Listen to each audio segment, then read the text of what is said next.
I knew that I had the expertise. I knew that I had I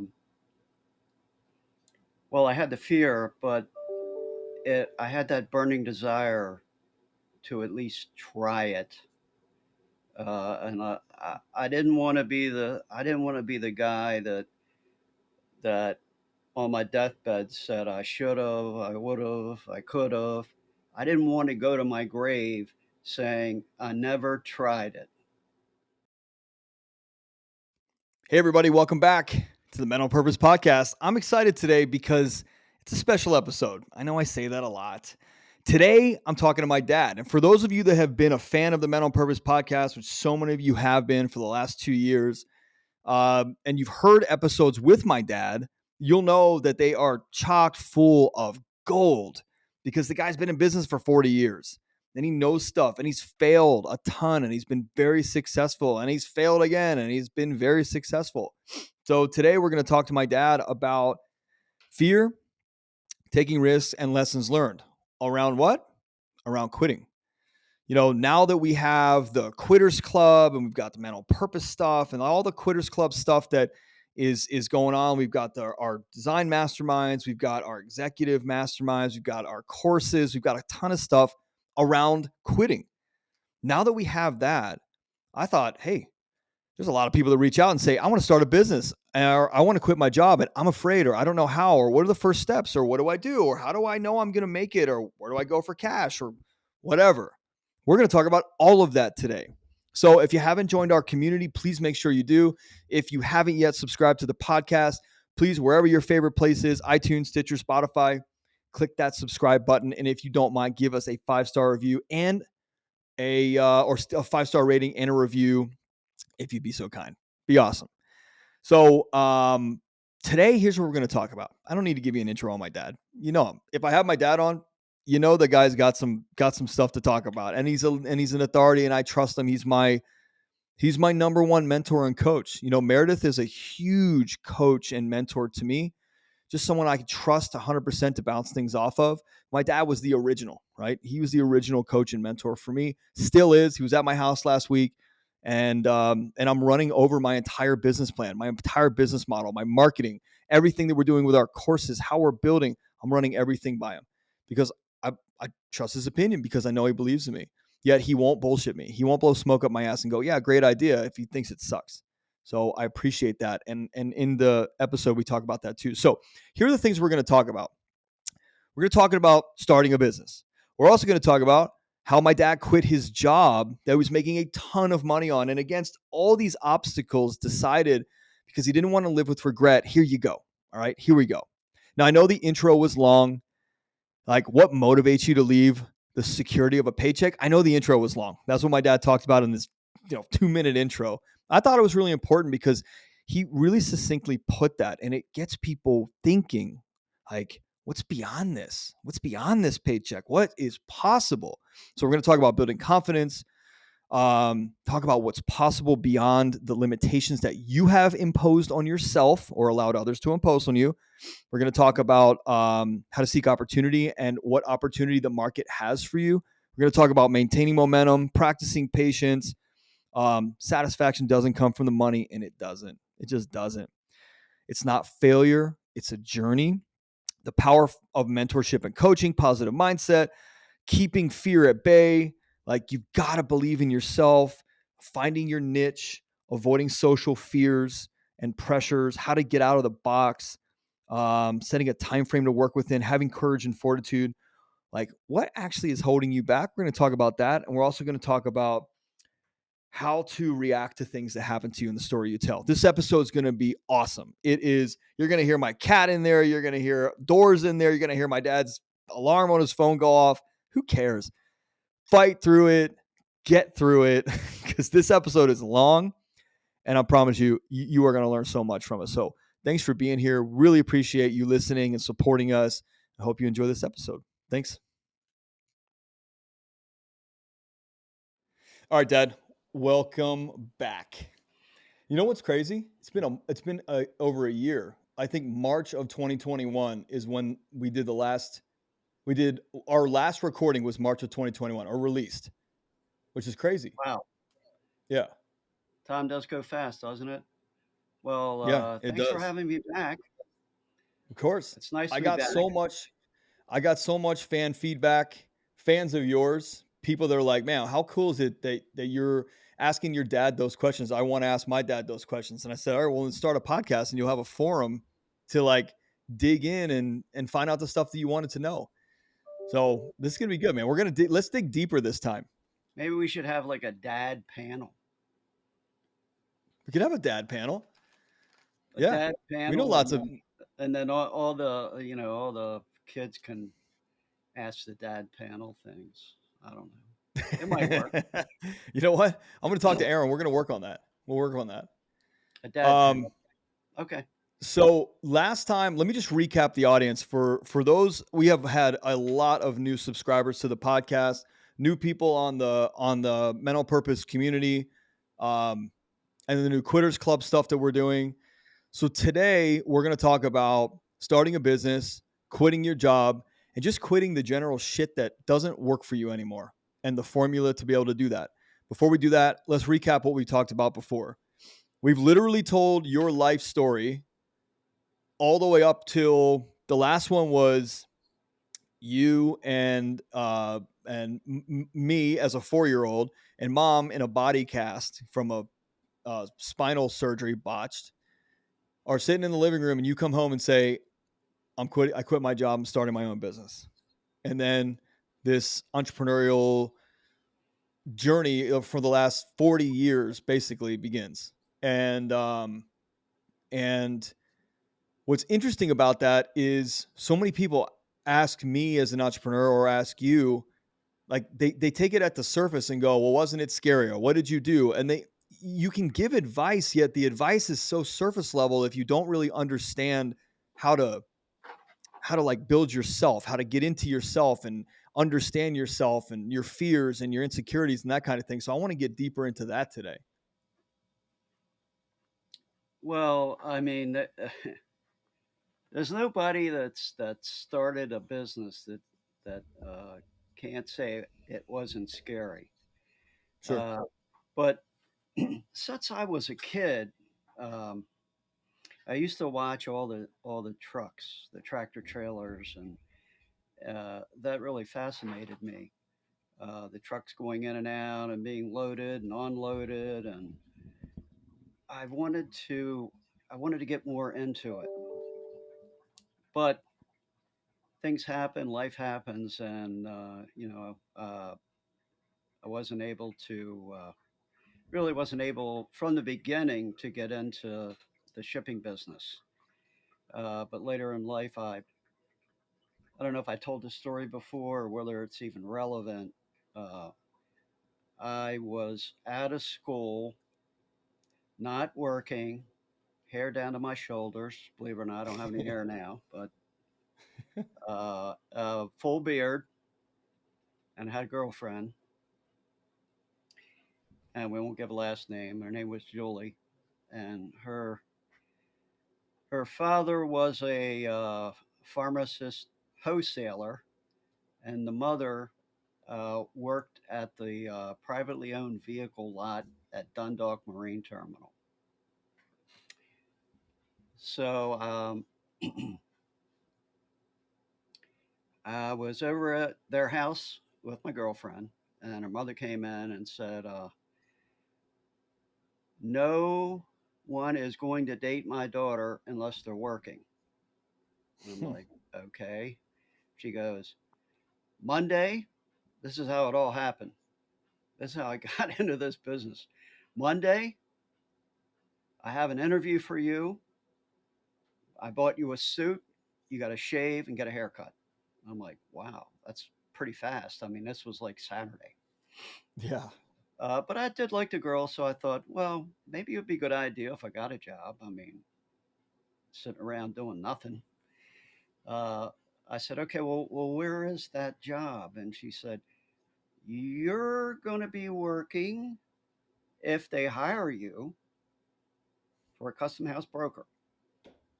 I'm like, and my background, my college background is marketing, so I'm thinking, okay, I got a job in I'm going to be doing marketing for custom houses. I said, Right. "Hey," I didn't even know what Yeah. a custom house broker was. And she said, Yeah. I said, so this is like selling custom houses or marketing it? And she goes, no, a custom house broker, imports. Don't you know what I do? And I'm like, not really. No. No. No. So anyway, I did what she said. That's that's an interesting take because I think from what I know of you and myself and natural defiance toward authority is I imagine I imagine that the universe kind of like conspired against you and you just felt that energy or something because and I think that's relevant here. There are a lot of people that are ignoring the signs that are in front of them and they're looking for this miraculous answer and they're and which by the way, that's a pretty miraculous answer. And sometimes it's that blatant and bold, and sometimes it's not. Sometimes someone says, I got you an interview and I got you a suit, shave, get cleaned up Monday morning. And sometimes it's a little tiny sign that maybe you could miss. Why did you go along with that? Why weren't you just naturally defiant and like have an F off attitude? I'm not getting a job. I'm not wearing a suit. I'm not shaving. That was how you were back then. Yeah, well, it was two things. I really liked that girl, and I wanted to Yeah. keep seeing her, Got it. and other things that went along with that, but Right. won't go into that. And when she said working for import, to me that meant freight, and that Yeah. flashed back to my childhood when I saw those trucks and everything. And now that I think about it, I think the universe delivered that to me. Of course. I think the universe said, all your life you wanted to be in this freight and shipping business, but you didn't know how to do it. And it just so happens here's the person that can deliver it to you. Yeah. So let's fast forward. The last episode, last March of 2021, we talked about a lot of stuff. How parents are a little overbearing on their kids and trying to live vicariously through them. And you got and like when I left our family business, your business, Hmm. you had said, like, son, look, you're not going to hurt my feelings. Hmm. I was just listening to that episode before you and I got on. And what you said, and I remember this obviously in first person, yet it was cool to hear it on the episode. You said, look, man, this is my journey. You're not going to hurt my feelings. Like, I love having you here, but this is my journey. And I don't expect you to make this your journey too, unless you really want to. And if you ever decide that it's not your journey, then I empower you and support you to go on and seek your own path. So that's kind of like where we left the last episode off. And if you haven't heard that one, it's from March of 2021. It's really good. It's called "Make Fear Your Tailwind," and it's a great episode. Where we really left off in your story was like, here you go, here you go, here you go. You know, the Quitters Club stuff that Aaron and I have built is for not only quitting your job, it's for quitting any of the stuff in your life that just doesn't add up. It doesn't serve you anymore. It doesn't get you to your goals. It doesn't get you to the results that you want. It's like we help you quit living the life you thought would make you happy and start living the one that will. And, you know, high level entrepreneurs, high level job owners, they'll know, or employees, when you work and grind and hustle and you get to this spot and you know, this was me in real estate sales when my bank account was stacked and I'm like, I couldn't be more miserable. Like, my bank account's full and I thought that it would make me happy and it didn't. It made me more miserable because kept having to get up Monday morning and get up at the end of the month and get up at the beginning of the month and crank this plate, get the plate spinning again. And so what we're going to talk about today is, how did you quit your job? Right? I want to be really specific in that. What were you thinking? What were you feeling? What were the steps and tactics that you took to quit the job, to instill confidence in yourself, and to actually start your own business? Because there are a lot of guys watching that they're still afraid to do that. They might be making $500,000 a year at a job, yet they know that they're not fulfilled and they don't want to have that kind of regret anymore. And so you're the perfect person in my life who's motivated me to always be a business owner, even though we did tell that story in the last episode where I got the application from Wegmans to stock bananas, and I remember that. Yeah, like 60 grand a year or something. no, it was like 38,000 a year. Oh, was it? Okay. Yeah, A banana stalker. That's a good one. I But you just didn't. but you would have been good at it. I mean, I know I would have put my ass into it. Here's the thing, though. Let's just point out that at that point I was very confident in the shipping business. And one of the things that I knew was that I wasn't going back to any other shipping companies that wasn't yours. And so my expertise that I had just, spent a lifetime building, I didn't have anywhere to use it. So now I'm out on my ass, self-imposed, without what I felt was marketable skills, even though that's bullshit. I had tons of sales skills and negotiation and right. contracts and all that. Um, what I really was lacking was the confidence in me.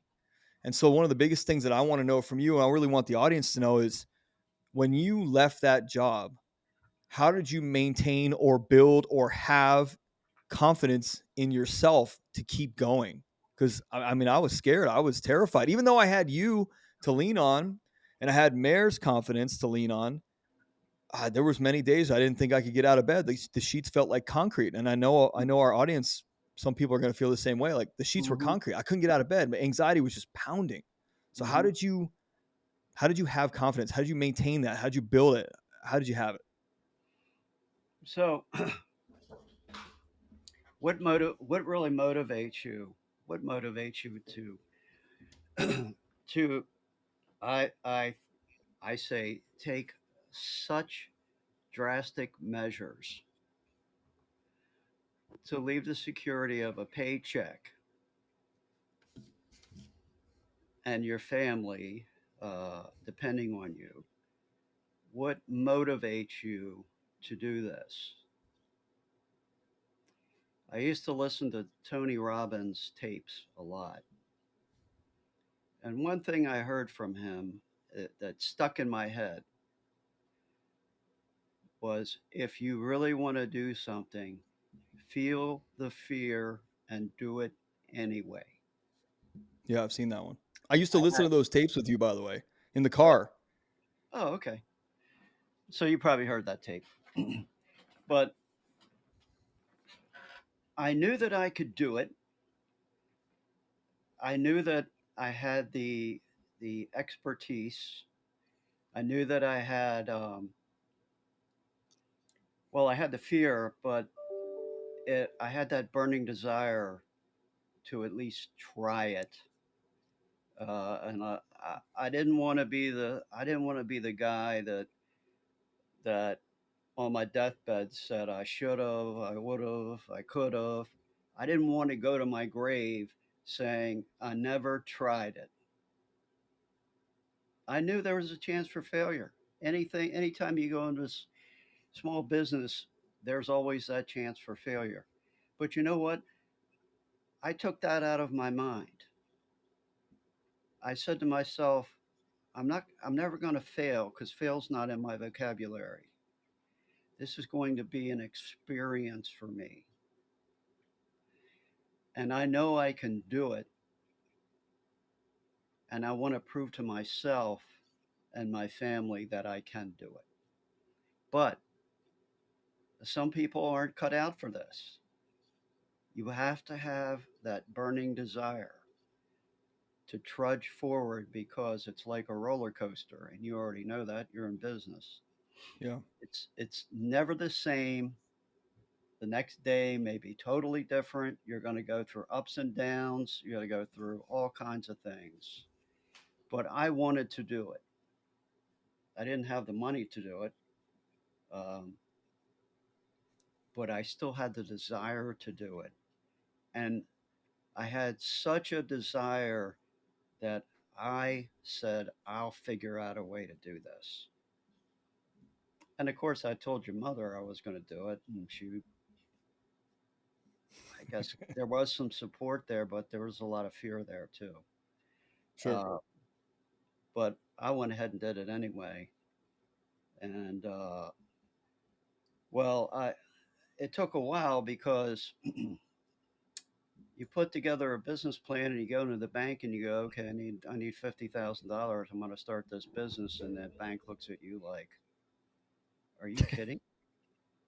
You just bought a house. Your wife just got out of the hospital, and you want to start a business, and you got a 4-year-old child. You just moved, and all the banks that I went to said, well, our policy is we'd like to see you in business for a year and then we might consider giving you some money. I said, well, how am I going to start a business if you're not going to give me any money? So then I figured out a way to work around that. I got myself a bunch of guys together. Well, let me ask you something real quick before we talk about partnerships and raising capital. So for people listening, what we want to do today is we want to dispel some myths, right? Some limiting belief myths from some of the people listening who are like, yeah, well, that was you, Glenn. And Ian, of course, that was you because your dad taught you and gave you a leg up. Okay, whatever you want to believe. Let's reiterate what your situation was. Your situation was you just bought a new house Correct. and it was probably a stretch, right? Financially, I tripled my monthly mortgage payment. tripled your monthly mortgage. So, Yeah, audience, take note of this. Tripled the monthly mortgage. Um, my mom, your wife, is in a body cast, right? So correct. she's not working. In our living room in a Right. She's hospital she's bed. laying like if you ever see the movie Grown Ups, like the guy at the end when he zip lines and breaks himself up, he looks like a goalpost. Her except her arms were down. Yeah, That's going on. There's not another $200,000 income that's supporting the whole no, household. no, And then I'm 4 years old, right. and we're all in a new place, and you decide this is the right time, have to do it. So for those of you that are listening who think, man, the odds are stacked against me, just listen to those odds. There is no safety net. There is no big fat bank account. There's no No, trust fund. There's no no, additional income source. no. There's no There's daddy. just There's nobody. no, There's no. just there's just whatever's left in the bank account, which wasn't a lot of money. I think we had maybe $2,500 left after we bought this house, Jeez. and Which, by the way, that was 1980, seven. 1987, Yeah, and your interest rate was like 15%, right? yeah, it was pretty high. Yeah, and I'm painting this picture. you had to come up Yeah, with. Uh, I think it was through Maryland National Bank, and um, they initially said you only have to come up with 5,000, and then they called and said, you know what, let's make out 11,000. You got to come with $11,000. You want this? So, what we made it work. So I'm painting even that though picture. all of those odds, Yeah, right? If you're a yeah, betting person, you're going to hmm go. The odds are I'm betting on this guy is not going to make it. yeah, yeah. But I kept driving forward. I'm not looking back. I'm not looking back. I'm driving forward. What gave you the confidence in you, though? And again, I know this answer. I just want the audience to know there's somebody who needs to hear this. There's somebody who wants to quit their job that pays real well because your job paid really well at that customs brokerage. Your job paid really well. You had a travel expense account. Mhm. You were traveling all over the place. Now let's talk about the why. Let's talk about the why. Well, Why did you decide to take this risk? 1987, I had unlimited travel, unlimited credit card, and a salary of $100,000 a year. Now, most people would go, "Oh man, that's warm and fuzzy. Why would you do something like that?" But I saw what I did for this particular company that I was working for. I saw the amount of money that I was able to make for them, which I wasn't getting anything back from that. Sure. I saw the opportunity in the marketplace, a little bit of a niche where I could squeak in about the size of a dime and start this business. What was the opportunity? What was that little niche? Here's the little niche. Um, Down at the airport, This is all before technology, no cell phones, well, wait, electric typewriter, no cell phones, um, no technology in this business at all. Everything was typed by hand. So what I thought I could do was squeeze in doing air freight shipments for all my competitors because they were all downtown and they had to use couriers to curry their paperwork out to the airport back and forth. And I thought if I could squeeze in at least make some money with the competitors, and then I could build from there because I knew they would eventually, I'd have to dump them. I saw that niche in the market. I didn't see anybody capitalizing on that. I knew it wasn't a lot of money, but I knew that that was the opening that I could get in, and that's what I sold. And I sold that to the guys that only did the ocean freight and had no interest at all in doing air freight. And I had that experience, Yeah, and they bought it. They bought it. it's interesting. They each put $5,000 in. Your Five partners. partners, your partners.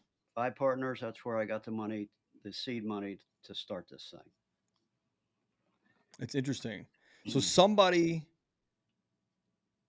obviously, you want to find somebody that believes in you and somehow find something that the market's missing.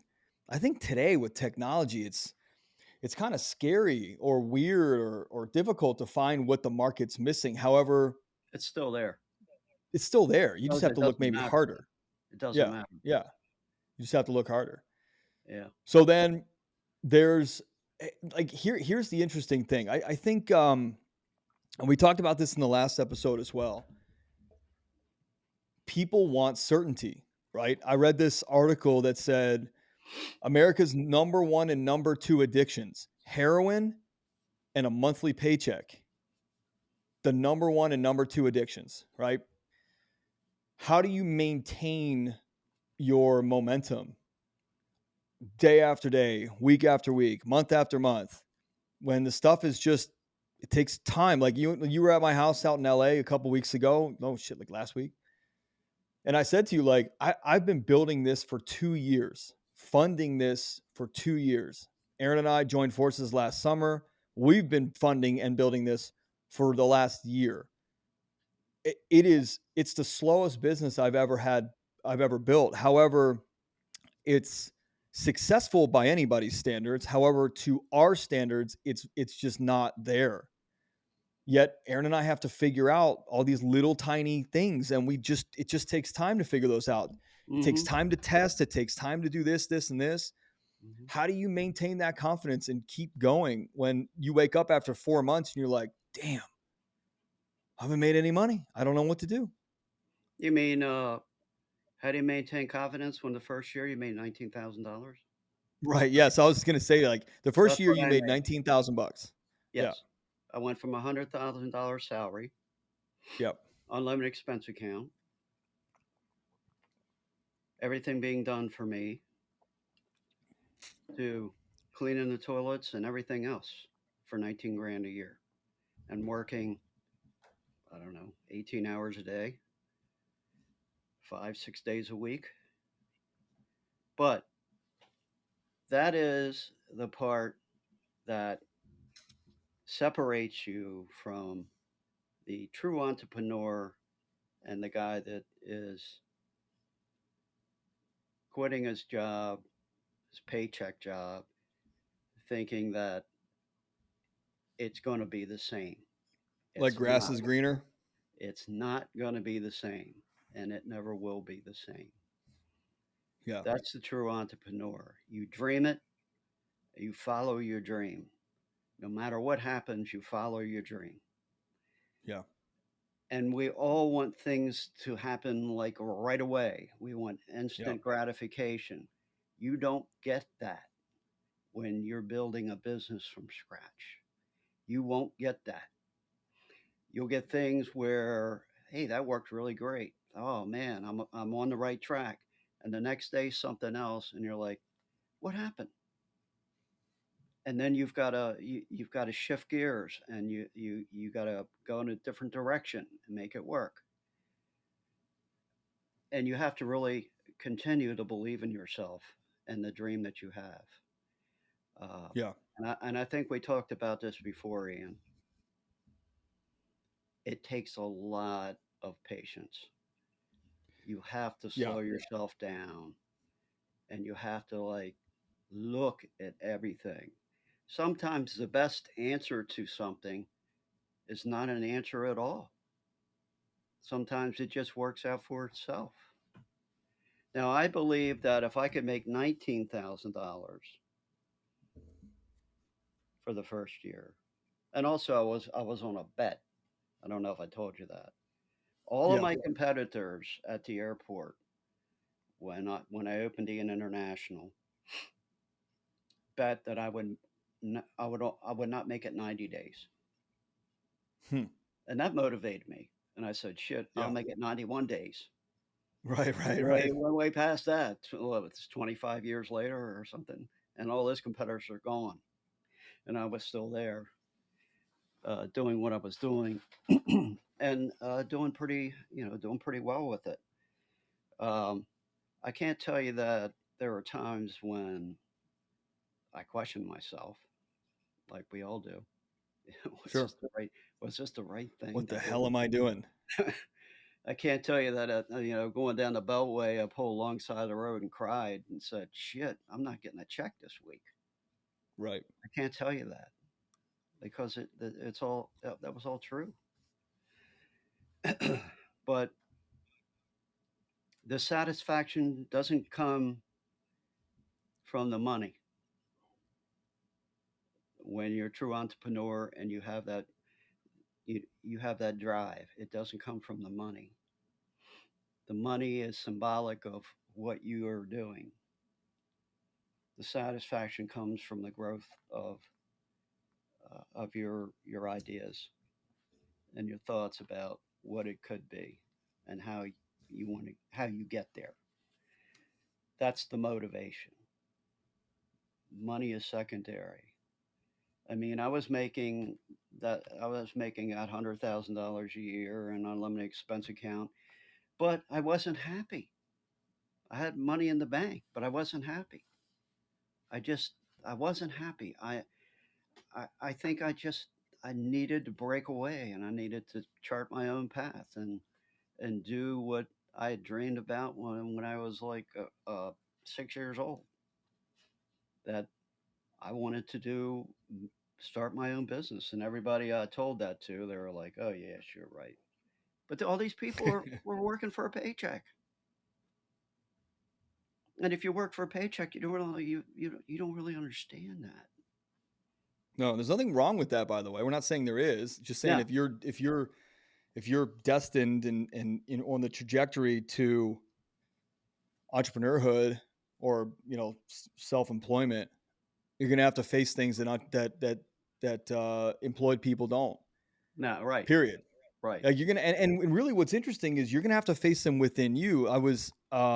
What I was thinking about when you were talking about practicing patience is like I've called you for advice over the years and just said I I don't I don't know what the hell I'm doing. Like why am I even doing this? What am I doing here? Why am I running this? Is this the right way? Is this how it should be? Is this how it should go? I don't know what's right or wrong. And the answer is you got to find out. You got to go for it and find out. Now I'm not talking about take 100 grand and bet it on red. I'm not talking about that. I'm talking about No, no. understanding your business model, understanding Mhm. the opportunities in the market, understanding the opportunities that you see to like space yourself in somewhere, and then to a place where you just keep testing and testing and testing and finding, oh, okay, somebody paid this for this. Maybe I can raise my prices a little bit. Oh, someone Mhm. paid this for this. Maybe I can raise it again. Oh, that's too high. They balked on me and I lost that business. Okay. It's almost like a sickness that you got to keep trying and testing and trying and testing and trying and testing. right? Like what are your thoughts on that? Just the and by the way, you're totally correct. Sometimes the best thing to do is nothing at all. The answer is there. Mhm, We go over this a lot in our coaching business with our clients. mhm, Sometimes you're so heavily distracted and in avoidance of the fear and the mhm, pain that's coming at you or that you're mhm, experiencing that you can't see the answer right in front of you. mhm, So if you slow down, which probably the best advice I've ever gotten from you and some other coaches of mine is slow down, dude. The faster you run, like I don't know what you're running towards so fast, and I don't know what you're running from so fast. If we can figure out what you're running from so fast, then we can figure out why you're running so fast and hard mhm. toward this thing. And I want to talk about that in a second, but I want to get your opinion on testing and how do you know when to course correct? How do you know when to say, you know what, this isn't it? Or is it just a trial and error and you really just don't know at all? Well, sometimes you do and sometimes you don't. A lot of it is trial and error. A lot of it is trying to find that little opening in the marketplace. Um, and a lot of it is just pure universe delivering what it's supposed to be delivering to you, if that makes any Yeah, sense to any of you. sure. And, a lot of times I'd try things and go, oh, geez, why did I do that? Now I just lost $10,000. Right. But it's not a failure. I know that's not working. So now I've got to tweak something along the way to make that work. And there were some times where I just sat back and said, I don't know the answer, but I know the answer is going to come. I got to Yeah. just slow it down here. I know the Yeah. answer is going to come. I know the answer is there, but I don't know the answer right now. But I need to just slow it down. So What's interesting is when you say like, damn, that cost me 10 grand. Whoop, that wasn't it. no, There's a lot of people that they can't stomach that kind of hit. no, And it brings up something that I want to call attention to for those of you listening. Another part of the 10-step method or the 5-step method, whatever you want to take out of this conversation, we're going to talk about probably 10 of those. One of them is you got to have somebody that you can ask questions of who's been farther along than you. I was very fortunate that I had you and your own entrepreneurial journey of success and failure. And, and then in my real estate career, I learned the value of coaching. And so having somebody that I can call and say, hey, uh, I just tried this and it cost me 25 grand and the money's gone and I got nothing out of it. When you talk to the right person, right, who has a mindset of abundance, they'll go, that's sick, man. What'd you learn? hmm And then you figure it out. You know what? That was actually a good thing. Like you were talking about, it's all part hmm of the process. It's an experience. It's that's a not a good or journey. bad thing. It's an No, experience. and it's not failure. Okay, Right. you got to get that failure thing out of your mind. It's not failure because you're on a journey. You're on this journey of building this business, and it's a give and take kind of thing. And yeah, when you make the mistakes, it's a learning process. Sometimes it does hurt the wallet, but Yeah. you learn something from that and you can move on from that. And you have to train yourself, your mind, and not to dwell too much in the past. Oh, Yeah. and you sit there and go, "Oh my God, we're going upside down." You can't do any of that. You just have to move forward and find other ways to make things work. Yeah. What about who were your mentors back then? Were you able to talk with anybody who was in the business? Were you able to get coach? I mean, you didn't have any money, so like you weren't paying for a coach. What were you doing to were you talking to your dad? Well, your dad was he was only alive for 2 years with by the time you started the business, right? Yeah. So who were you talking to? And by the way, if you want to get deep for a second, how I can't imagine not having you to call as a young entrepreneur to say, Dad, I don't know what to do. I only made, like my first couple months in real estate, I made like $300 and you're like, well, see if you can make $1,000. And I Mhm. just want to bring that up to people again, because what you said was, man, if I figured out how to make 19,000, I could Mhm. probably figure out how to make 50,000 Mhm. or 25,000. Mhm. And that was what you said to me is like, "Hey man, you made $300. It's great. Mhm. Can you make Yeah. 1,000?" And then when I hit 1,000, my goal was, "Can I make 2,000?" And then it was Mhm. 3,000. Then I was like, "Holy shit, I'm gonna go for 5,000." The Right. small incremental lead measures that go up Mhm. to the lag measure. But who were you talking to? Who were you getting advice from back then? Well, the one partner, who had been in business for a long time, Don, Oh, and Don. Yeah, yeah, Anchor International, he'd been through the war for sure. yeah. He'd been through the war, and I used to knock a lot of things off of him. Hmm. And he'd give me some really good advice, or he would go, "I don't know. What do you think?" I'm like, "Well, I'm asking you." He goes, "Well, you think it through. What do you think? What do, how are you going to work it? I'm not sitting in your chair. You're the guy that took it over down there. You tell me what. You tell me, and I'll tell you if I think it's a good idea or not." Yeah. And the same thing is like the first year I made the $19,000, and I said, to Don, I said, he goes, "Well, you made 19 grand and you paid the rent. You didn't get evicted. That's a Right. good year." And I said, "All right, well, I think next year maybe I can double that."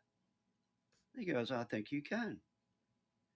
And that was really some really nice support for me to I agree. to have that support and have this guy believe in me um, enough to give me money and to encourage me to go further. Yeah. So Did you? I think your mentors don't necessarily have to cost you a lot of money, but you got to Yeah. find the right mentors. That's the Yeah. thing. Yeah. And again, I reiterate this all the time in our coaching business, in our events, in our retreats. When you're modeling after somebody, in my opinion, we don't want to model after what someone has or how much money they have or what they do. We want to model after first who somebody is, because who they are is a massive weight on what kind of advice they give you. If they have an agenda, if they're trying to pitch you on something, if they're trying to get you to, who knows what their agenda is. So just think about that. You want to model after who somebody is, because there's a lot of guys that have businesses that I'd like to have in terms of revenue production. There's guys that coaches out there that I had looked up to in the past that I found out their real personal story and found, what, their audio is not matching their video. I'm out. Hmm. And I didn't want to be one of those coaches that told you a bunch of shit and then didn't follow up myself. I really Hmm. take this game very seriously. I want my effectiveness as a coach is really the only measure you have of success as a coach is your effectiveness to coach somebody else and to have Hmm. them or empower them to do the work. And it's also your effectiveness of your programs and your curriculum and that kind of thing. So I just wanted to be the highest level that I could be. So I wanted to model after people that were very genuine, very authentic. And by the way, I cut so many of those old mentors and coaches out of my life whose audio didn't match the video. I cut them out. I just had to. I didn't have room in my mind for those kind of people, knowing where I was going with this business and how important it was as a life's work, as a life's mission and life's purpose. So did you get angry that you did you get angry or um I don't know the right word. I'm just trying to I'm blanking on it. Were you okay that you couldn't talk to your dad about it? I mean, did you just accept that or were you angry about that? Like what were your thoughts on that? Oh no, I did talk to my dad about it quite a few times, No, but I mean yeah, I mean he passed away 2 years into yeah. your business. Like Well, was that a hard that thing was and just in terms of that was not being your hard. dad, but in terms of somebody you trusted? Yeah, that was hard. That was Yeah. hard. Yeah, I'd only been in business a couple of years.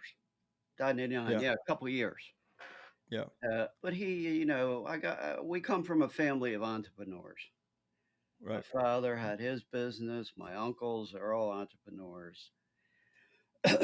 And my dad, while he was alive, gave me, some pretty good advice. Uh, Yeah.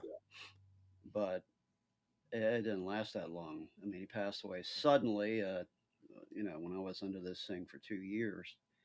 Yeah. uh, and I kind of wish he would have been around a lot longer. I would have liked him to see how this thing developed because Sure.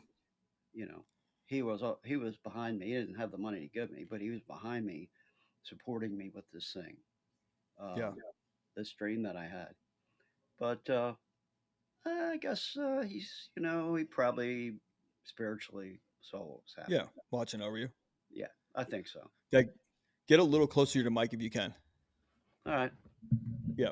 let me bring it here. S- How's that? So how are you? What I think about in Mara and I's journey as business owners is the provider mentality. And I talk to a lot of men, especially, and there's some women. I'll talk to a lot of men who say to me, like, I want to quit. Or by the way, they have a business and it's breaking even every year. And they don't have the cash flow to pump into it. No Uh banks are huh. lending them money and Uh they huh. can't walk away from it because they got too much money in it.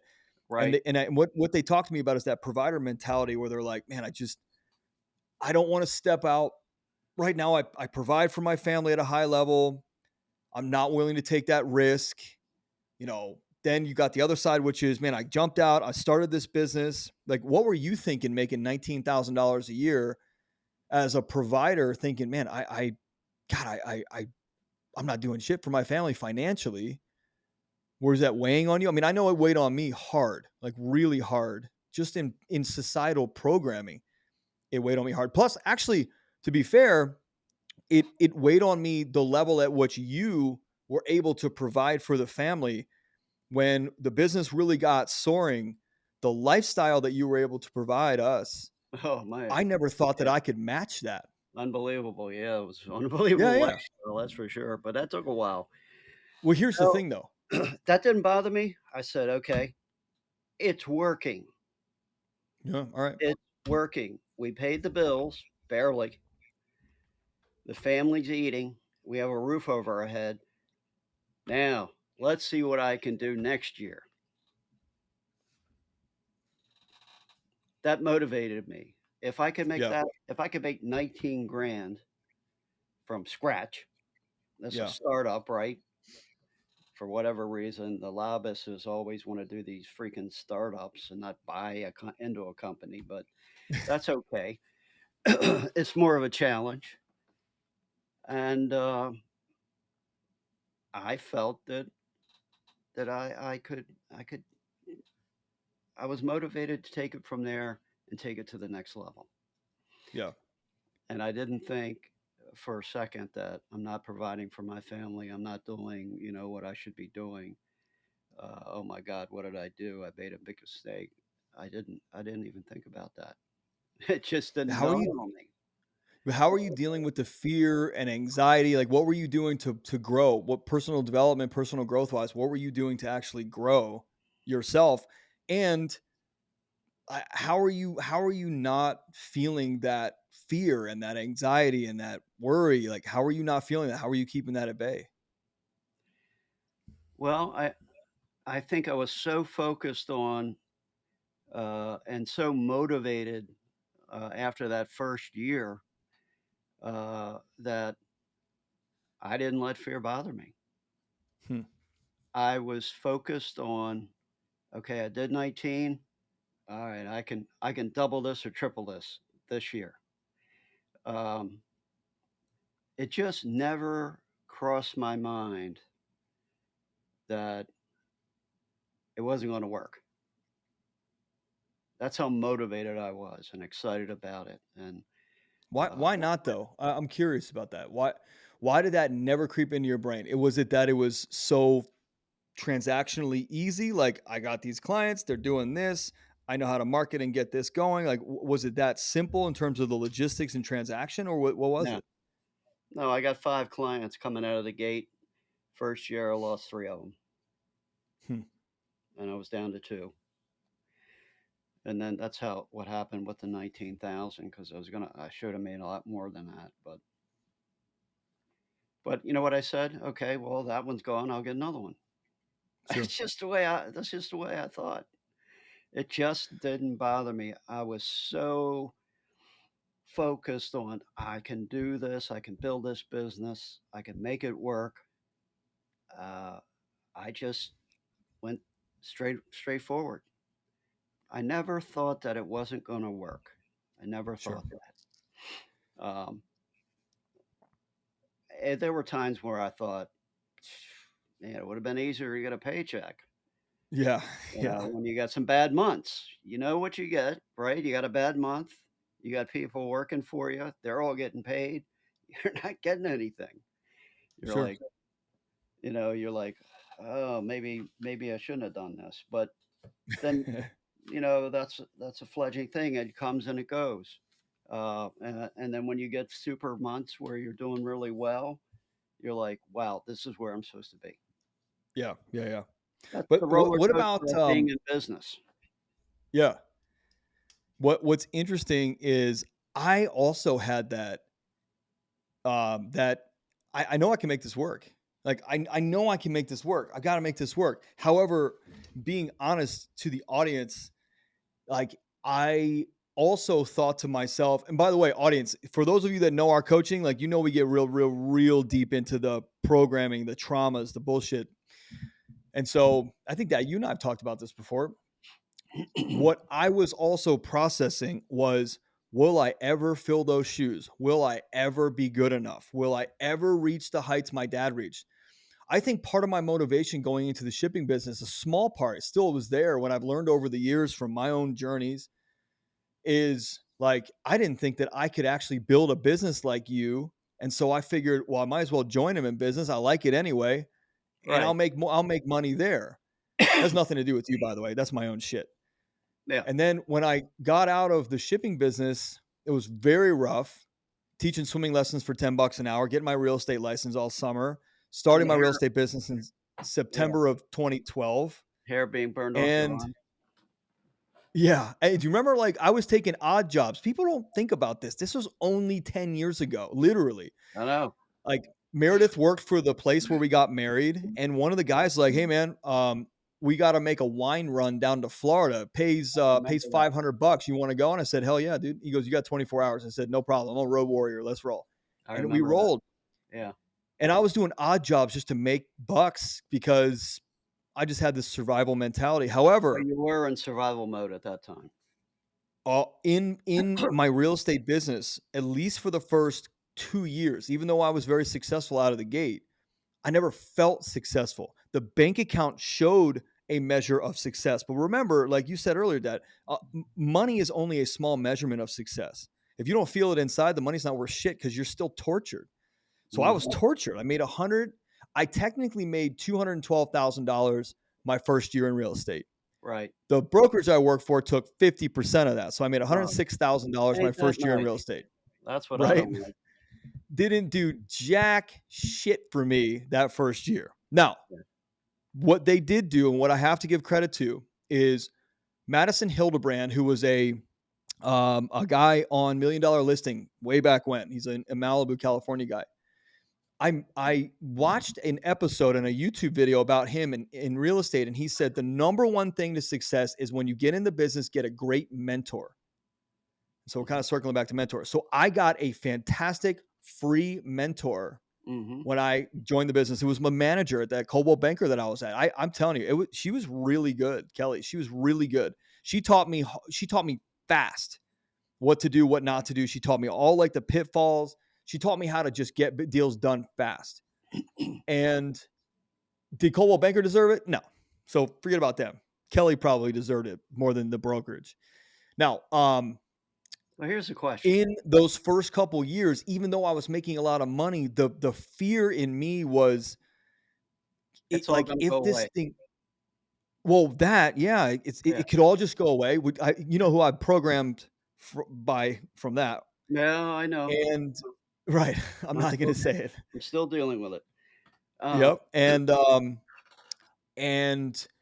the other thing that I was thinking is, well, if I don't make this work, am I am I letting the family lineage of entrepreneurship down?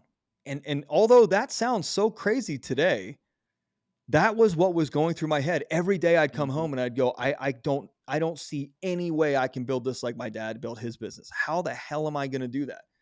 And mhm. Mary would go, you've never built a business on your own. You helped your dad build a business. You never built one on your own. So you got to try it. You got to trial and error. I'm fine. Like we'll be fine. And here we are 10 years later. And Mary and I were talking about in the car this morning, driving around. Like, if you take out the money that our partner stole from us a couple years ago, we still have spent well into the millions Mhm. on mistakes and failures and learning and trying this and trying that. And it's not an exaggeration. It really is that Oh, much. let's say I lost enough money, I probably could have bought a nice yacht. Yeah, a big But yacht, a really big yacht. but the thing is, if you don't believe in yourself, who's gonna believe in you? Well, If you don't believe Mayor in did for a yourself couple days, a couple and weeks you don't have the before I actually confidence, believed in me. you don't believe in yourself, you don't have the confidence, how are you gonna push forward? Sure. You can't. You No, you can't. can't. It was very You have tough. It to was believe in extremely tough. yourself. You have to believe in Yeah. yourself. You have no matter what happens, and believe me, they do happen, you still have to believe in yourself. You can't lose confidence. Once you lose confidence in yourself, it's over. Because what happens is all those little gerbils in your head start rolling around and the fear sets in, you're done. Yeah, it'll consume you. It'll absolutely consume you. Well, Well, let's talk about that for a second. I mean, Let's talk about that. We're just being international, it stopped working. We were in that, whatever that crash was in 2008 or something, recession. recession. One of the big companies that we dealt with, they went out of business. Then a couple more guys went out of business, and but I still believed in myself that I could do this. Sure. And I mean, I rolled around for a while, uh, back and forth with this thing, and um, finally got to the point where I got everything kind of stabilized again. But you know what? I had fun doing that. I learned a lot. I know Yeah, it I sounds get it. I know it It's sounds and it's funny. also Dad, it's I also learned a fun to lot. look back.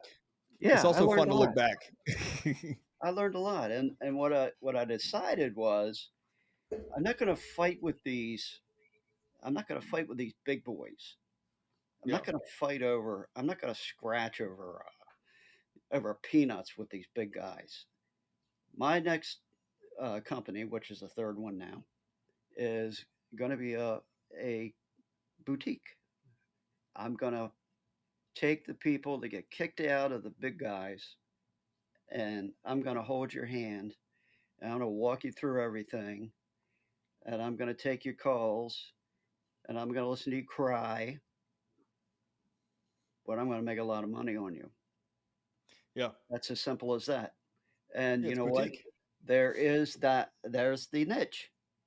There's the niche. There's very few people that go, oh, no, nope, it's too high. I'm not going to pay that. If you give them what they want, it's like, it's just like, it's just like going to 7-Eleven. You go to 7-Eleven, right? Let's say you buy a pack of sodas at 7-Eleven or a 2-liter bottle of soda. You're paying more. Yeah, You know you could go right down the street to the Giant and get it cheaper, but yeah, why? Because it's convenient. yeah, It's convenience is what it is. yeah, And again, it goes back to, can I find that niche in between all of these competitors that needs to be served, that's not being served? And if I can get into that little hole the size of a dime, I can make money with this. yeah, But you got to believe in it, though. You got to believe in it. You got to believe in yourself. And you have to keep believing in it, no matter if you get rolled upside down. You have to keep yeah, believing that you can do this. yeah. Um, and if you stop, then it's over. Which, by the way, there's like my experience. Oh, and your business today, you are happier in, you make more money in, and you probably work less hours, have a way less stress in Oh, yeah. this Yeah. third iteration of the business of your Yeah. shipping company because you say like one thing that you and I agree on when we were working together is we were having so much fun trying new things that we got Yeah. overstretched and over leveraged. We went too wide and not No deep doubt enough. about that. No And doubt about that. audience, like it's deep, not wide. And we got too wide and we had freaking tow trucks, forklifts, huge warehouses, toys. We had trucks and you name it, we had it because we wanted to service our clients at every turn. Yet we got too thinned out, too wide, and when the economy crashed in 2008, you couldn't sweep the shit back fast enough. No, couldn't So sustain it. today, yeah, it wasn't sustainable. Now today, the third iteration of your business in 35 years, 35 years, dad, not 25, 35 years is the most successful one yet. Why? Because you learn so much shit about everything for the Yeah. last 35 years. Yeah. Now, the interesting thing is, Mayor and I ran our real estate business for 9 years. And in that 9 years, I changed careers basically because I was running a coaching business within my real estate business. I was Right. coaching other agents. I was coaching people on personal development. I was coaching people what I was learning and dealing with on my own and helping myself through. Then I'd coach somebody on that. So I realized, you know what? This is I thought for a while I was quitting. And that's why I stayed in real estate for so much longer. I'm quitting. I'm quitting. I have to stick this out. I have to see this through. I have to see this through. However, Meredith said to me one day, she goes, "Look, when you go on a listing appointment and you come home, like you're so miserable because you got to take on another, thing that you don't love. But when you take on a new coaching client, you are so happy. Ever you get off a coaching call, you're so happy. Why Yeah, don't you you're just do that? motivated. You're motivated. Motivated, yeah, and not by money, by the way. I'm motivated by like the human connection and what I can create for Right. somebody and help somebody with. Right. I didn't wasn't able to do that in real estate, and I also wanted to be more creative in my business. So what I'm telling people out there is, even though we're talking about different iterations of our business and how we evolve, the iteration of my business, like when COVID hit, Mayor said, "I'm cutting your business, your real estate business off. Website, lead generation, everything gone. uh, you're going to focus on this podcast and you're going to focus on your personal development and business coaching business. That's it." And that's what we did. Luckily, we had COVID to kind of shift us. I honestly don't know if I would have been able to pull the trigger that quickly, that Mhm. abruptly, especially with a newborn at home. Mhm. Yet I believed in it so much, like you were talking about. I believed in Mhm. myself in it, and I Mhm. believed in a possibility it could create, and I believed in what it could do for the world so much that I almost blindly just started walking toward the edge of the cliff and said, Mhm. "If it's meant to kill me, it'll kill Yeah. me." And I Believe just you had can this and you will. faith. Yeah, I Believe just you had this can and you will. faith. Yeah. Yeah. Yeah. And it's interesting. It's just interesting being in the position we're in. I mean, talking to you about my coaching business today and what it looks like and the amount of people we help and the places we go throughout the country and soon the world to coach different people and the corporations that hire us and the personal coaches or clients that we have is so freaking cool. Like I wouldn't Yeah. trade this for anything. And it's enjoyable. And yeah, and by the way, for anybody listening that wants to know, okay, well, how do you find what you love? It's somewhat complicated. Yet, let me just give you a couple pieces of advice. Just start writing down what your ideal day looks like. If you look at my journals from 2018, it says Southern California, t-shirt, jeans, I'm coaching people, I'm hosting a podcast, and I'm hanging out with my kid. And I said kid at that point because I only had my daughter. Today, I live in Southern California. I host a podcast every day. I coach people every day and I hang out with my kids. So I set that vision, I cast that vision out very clearly. This is what my ideal day is. And then I built a business around my ideal day. Mhm. My life matters before the business. Get Mhm. that real clear. My life matters before the business. So I built a business around the life that I wanted, and the business Right. supports my life. And So it's cool. about right. That's what it's all about. Yeah. Yeah. But the So people many that you and I people used to be, so many people are, they're just miserable. yeah. Miserable. The alarm clock goes off, they get up, they do whatever they do, they drive to work, they go through the day, you're going through the motions, Yeah. but that's not really what you want. That's not really you. So Yeah. somehow you have to figure out a way to get out of that box, Yeah. to get out of that box and challenge yourself to be what you want to be. And Agreed. I like the journaling. I like to sit down and journal that out every day. And sometimes when I was working for somebody, I would do that journal like, okay, this is what I did today. And then on the left side, I would do that. And then on the right side, I would go, what should I be doing? What should I be doing? What makes me happy? And Yeah. I it love all that. came down to starting a business. Yeah. The other side never really changed. It was like the same thing over and over and over again. Yeah. But the other side was so exciting that I had to do it. It just had to happen. Just Yeah. like, you're moving to California and getting out of the real estate. That fear could kill you, man, if you had let it. But Yeah. you knew that you could succeed at it. No matter Yeah. what anybody else told you. I know your wife supported you, Yeah. but it's Which is huge, you. by the way. It's huge, but it's you Yeah. that had to tell yourself you can Yeah. do it.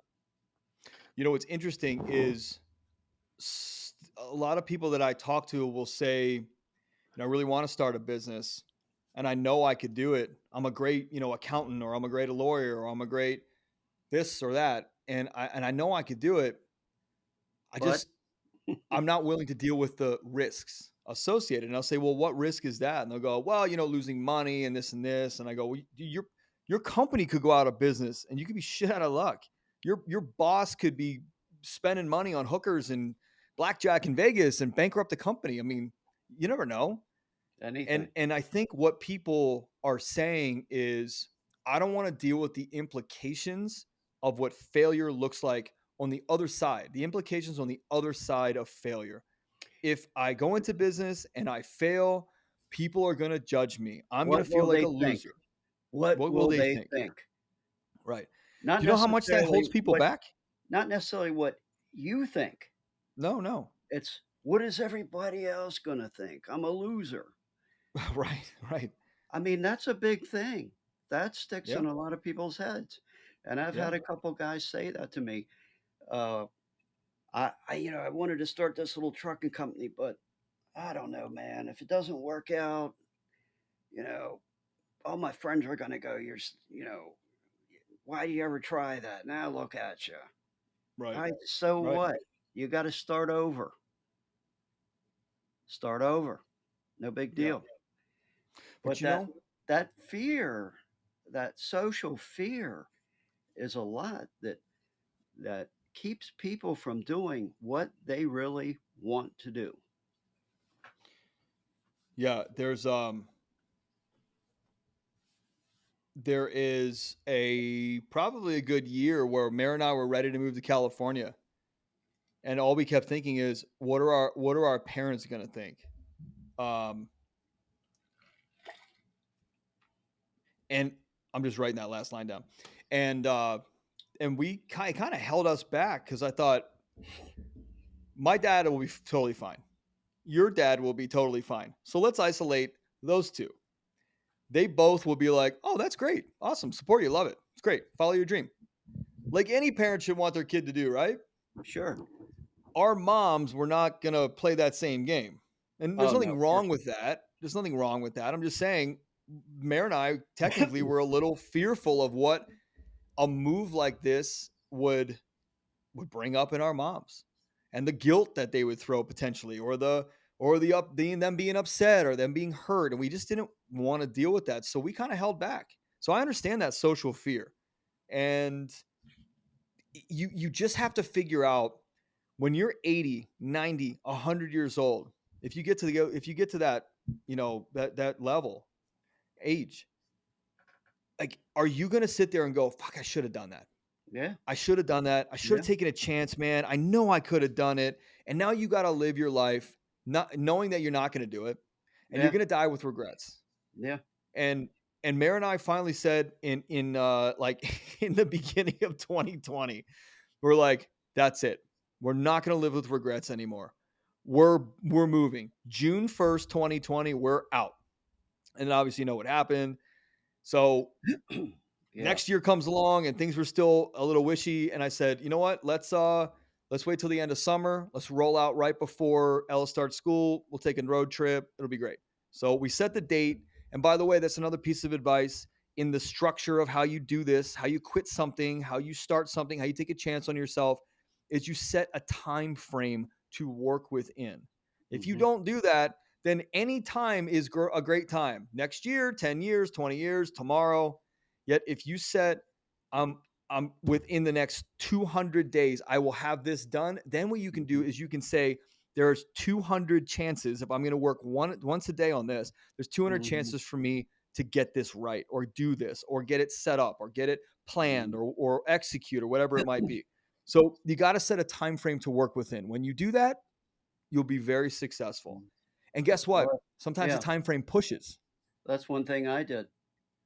Yeah. I set a time frame. I said June 1st, 1987, I'm opening that business. June 1st, 1987, that business is going to be open. I had no money, no place to, no place to really, no office, no nothing, no people supporting it. Right. But I put that out there to the universe, and the universe said, "Great Okay. idea. Great We're going idea. to help you Yep. do this. We're going to Yeah. help you do it." Yeah. And yeah, I worked out of my car for 2 weeks because I couldn't get a place. Nobody would rent to me. But that's But I okay. thought that was fun. I thought that was That cool. was okay. I was fine with it. Yeah. Yeah. I had a bank of pay phones. I used those. That was my office phones. But it's okay. Yeah. When I look back on it, it was pretty cool. Yeah. I did what I had to do. It worked. Here's something else I want to share with the audience as we wrap up. You're like, if you think about it, the shit we take for granted today, snow, rain, cold, hot, and Baltimore summers are no joke. 90% humidity, 95 degrees out. It sucks. Your skin sticks to your skin. Hmm. The stuff we take for granted today is we've got a phone in our pocket. We can sit in the comfort of anywhere and make a call. Back then, you had to brave the elements, so to speak, and Right. use the typewriter in the back of your Mazda 323 Right. or your Scirocco. Which one was Scirocco. 323? The Scirocco. Scirocco. Hmm. Your Volkswagen Scirocco. Jump Hmm. out to a payphone bank. Hmm. Like, you want to go you want to go to the bathroom, and the payphone's ringing, you're not catching that call. You don't Hmm. even know that they called. There's no call waiting. There's no missed call. We take that stuff for granted. Now, the reason why I'm saying this is because here's a regret you don't want to live with. Too many people that have decades of experience are not sharing their story. So if you have a parent, grandparent, brother, uncle, sister, whatever it might be, who's got a cool story, you got to get the info from them and just push record on your iPhone and just get the story, because there is gold in Yeah. their patterns and the shit Yeah. that they did, failed through. Like, I like doing this because I would do this just with you regardless. I just think between the two of us and the experience that we have now, with me being 40 years old, you being 69 almost in a couple weeks. Holy Hmm. shit. Are you really? You can be 69 in a couple weeks? Yeah. Damn. How about that? Well, You're I going to be know, I 40. know. Yeah, but your son is almost 40. I know. I think that's the weirder It's thing. really funny when people are like, "Do you have kids?" I'm like, "Yeah, I have a son and son was 40." And they're like, "What? "What? What? What'd you get? Would you have a kid when you were 16?" I said, "No, man, I'm No, 30. I'm gonna be 69." They're like, "Oh my god, It's so yeah, funny. you look well So for the point 60." is, go start a conversation with your parent, your grandparent, your uncle. Just ask them what they've been through. You will learn from that shit. Like, you want a free mentor? Go talk to someone that has done what you want to do, That's free, who and you has know taken what? it, even if they failed in Yeah, business. you know It's what? okay. We're always happy to talk about it because we're Yeah. proud of it, no matter what happens. We're proud that Yeah. we broke out of that box Right. and did what our dream was and we wanted to do, and we're proud of that. No matter what Yeah. happened, it doesn't matter. Yeah. Even if Yeah. your uncle was in business for a year, He he knows more than the guy that he had wasn't. the, right. He had the courage and the Yeah. fortitude to break out of that box and do that, and that says a lot. Agreed. Now, I think most of the time, there's a lot of smart people out there I know could do it, could really make a business work. But what is it that's holding you back? That's really what you really got to dig down deep to find out what's holding you back. Is it fear of what your neighbors are going to say if it doesn't work? Is it fear that you're going to be living you and your family out of a cardboard box if it doesn't work? What's holding you back? You've got to dig deep and find out what that is. Yeah. And Agreed. unless you can answer those questions, you're never going to do it. You're going to talk Right. about it, but you're not going to do it. This is true. All right, Dad. Been an hour and 12 minutes. Why am I getting feedback from your computer now? It's weird. Anyway, we're wrapping up. We could go Appreciate your another. time. We could probably go another couple hours. But thanks for having me. Yeah, well, listen, we're gonna do this again like real soon. I think you're gonna be out here soon for your birthday, maybe or next month. We need to do this again real soon because like once this gets released, it's gonna get a lot of traction and people want to keep hearing this stuff. And as we get the Quitters Club stuff rolling, and we've got the high level front runner retreats and the high level mental purpose, private masterminds and the Quitters Club retreats and the Quitters Club masterminds and the coaching. People want this. They want to quit their job. They want to move on. They don't want to live with regrets anymore. They don't want to talk about one day I'll do this. They want Hmm. to make one day today. And It's so I also think this about advice is going to be great for them. it's also about attitude. Yeah. It's also and how you react to things that happen to you. How you react to things that happen to you. It's about that. That's a big thing. When things happen to you, how do you react to it? And we can talk about that. That's in a whole nother session. Yeah. We're going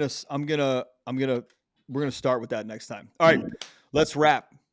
Thanks for being here. Appreciate you and all your advice over my last 40 years. Thanks for And, having me. yeah, of course, of course. And I was live streaming this into the group, so there was a bunch of people listening inside of the mental purpose community, and getting a lot of good value out of this. So thanks for being Well, here, Dad. Appreciate you. hopefully somebody goes away with something out of this. They That's will. all we can ask for. They will. Yeah, we can't force it. There's no outcome here. It's just two guys talking. Mm. And I like to share the deeper level stuff because I think it also inspires other people to speak with their parents about things that they've discovered or that they have resentment or regret on or anger or something like that, and get that shit cleared. Because look, you don't get your parents forever. Like you only got your mom till you were 11, and Yeah. that's like you didn't get much time. No. So I don't want to take that for granted either. So start a business today. Spend time with your kids. Stop messing around at the office till 10 o'clock. You don't need to be Right. there. Right. Get your ass home and get out with your kids because that season ends too. The season of your parents ends. The season of your kids being young ends. The season where you actually have the energy and the balls to actually step up, step out, and get that business rolling. That season ends. You want to live with a shit ton of regret? Be my guest. This is not the place for you to hang out. The clock is running on you, whether you know it or not. The clock is ticking. You got to Yeah. You got to strike while the iron is hot, whatever they say.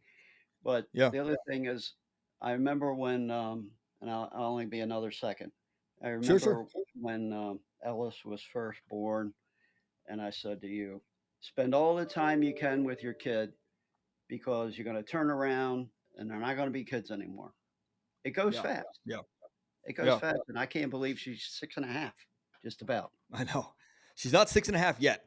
She's 6.5 next month. But hey, Close listen, enough. for those of you watching on YouTube, look, that's my son sleeping right there, passed out, sacked out. This kid, he's 2 years old, and he spends the majority of the day hanging out with me, watching excavators and trucks, and I sit and hang with him. We do a little work, we hang, we watch a little TV, we hang, we take some calls, we do a podcast. All right, anyway, we got to wrap. This is the longest episode I've ever done. All Hour and right, 15 audience. minutes. Yeah, audience. Okay. Thank you for listening, hanging in there. If you hung in to the end, this is awesome. I hope you really. I know you got something out of it. I don't even hope. I know you got something out of it. Yeah, there's Thanks for something being there for here. everybody. We'll get my dad back on really soon. Thanks for listening, and we'll catch you on the next one. Bye, guys.